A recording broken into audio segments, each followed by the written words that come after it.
7 wonders made the ancient world's list. 6 of them left ruins, foundations, fragments. 1 left nothing, not one brick, not one inscription. The Hanging Gardens of Babylon are in every schoolbook on the planet. Archaeologists dug Babylon for more than a century. They found silence. Did the most famous garden in human history ever exist at all? By the end of this video, you will know the answer. This is not a small mystery.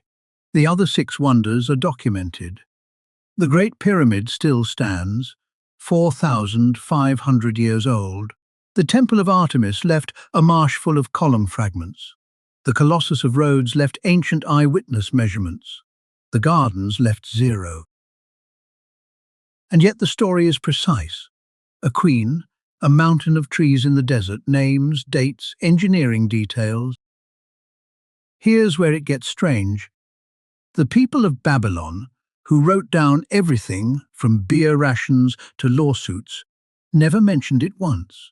Babylonian scribes recorded eclipses, grain prices, temple repairs on hundreds of thousands of clay tablets.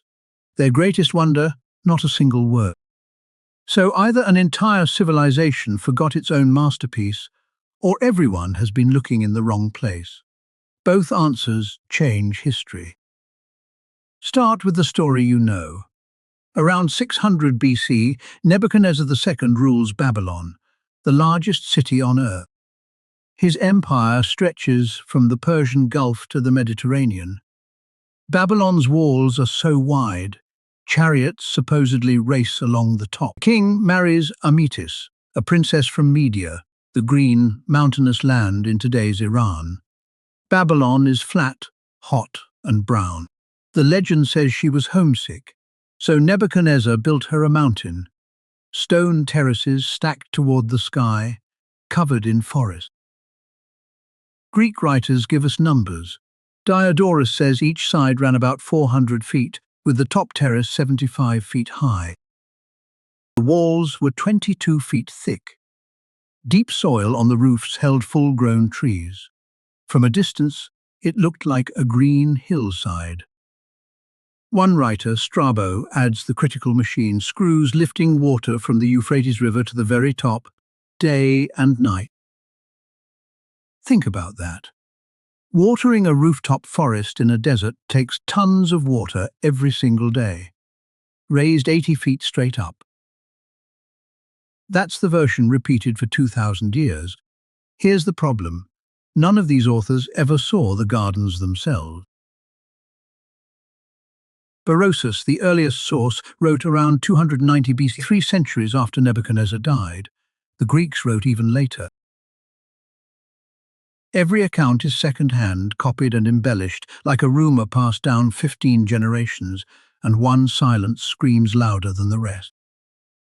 Herodotus, the Greek who visited Babylon around 450 BC and described its walls in obsessive detail, says nothing about gardens. He measured the city. He described the temples, the boats, even the burial customs. A forest in the sky, not mentioned. So the world's most famous garden rests entirely on hearsay. Surely the ground itself would settle it. Archaeologists thought so too. 1899. German archaeologist Robert Koldewey arrives at Babylon and starts one of the biggest excavations ever attempted.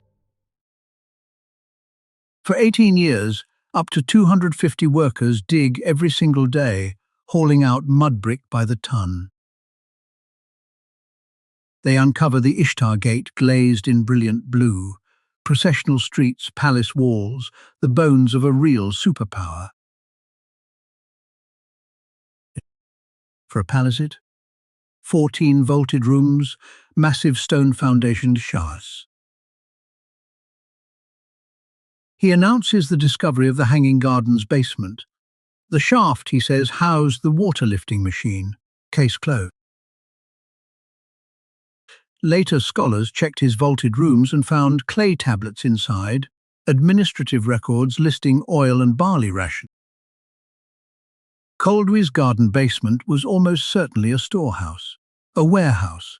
The most romantic find in archaeology was probably a pantry.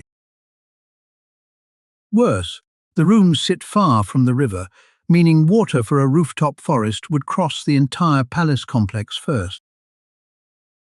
And Nebuchadnezzar himself is no help. We have his own building inscriptions, long, boastful lists of everything he constructed. Temples, walls, palaces, canals. He brags about all of it, at length. A wonder of the world? He never mentions one. Everything you learned in school about this place rests on a king who never claimed it, and a city that never recorded it. By the 1990s, many archaeologists quietly filed the Hanging Gardens next to Atlantis. A beautiful story, not a real place. But one detail kept nagging at a handful of scholars. The Greek sources weren't vague. They described real, specific, working engineering. Screws raising water, stone terraces on arches. Why would a fantasy include machinery, unless the garden was real, somewhere else? Enter Stephanie Dalley, an Oxford scholar who reads cuneiform, the wedge-shaped script of ancient Mesopotamia, in the original. In the 1990s, she noticed something in the records of Sennacherib, king of Assyria, who reigned 704 to 681 BC. Sennacherib ruled from Nineveh, 300 miles north of Babylon, near modern Mosul in Iraq. And he loved gardens. In his own inscriptions, first-hand, carved in his lifetime, he describes building a palace garden he calls a wonder for all peoples. He describes raising water all day long with great bronze screws he had cast. Remember Strabo's water screws in Babylon? Here's the shock. Sennacherib wrote this 400 years before Archimedes, the Greek credited with inventing that exact machine. And unlike Babylon, the water system survives. Sennacherib's canals are not canals. At Jerwan, his workers built a stone aqueduct from over 2 million dressed blocks, sealed with waterproof cement on pointed arches. Its inscription survives. Sennacherib, king of the world. Over a great distance, I had a watercourse directed to the environs of Nineveh. There's a picture too. His grandson Assurbanipal's palace wall shows a terraced garden on arches, trees overhead, water flowing, a hanging garden.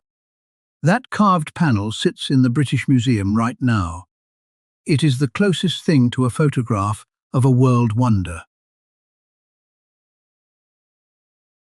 But why would Greek writers put an Assyrian garden in Babylon? The answer is a war and a rebranding.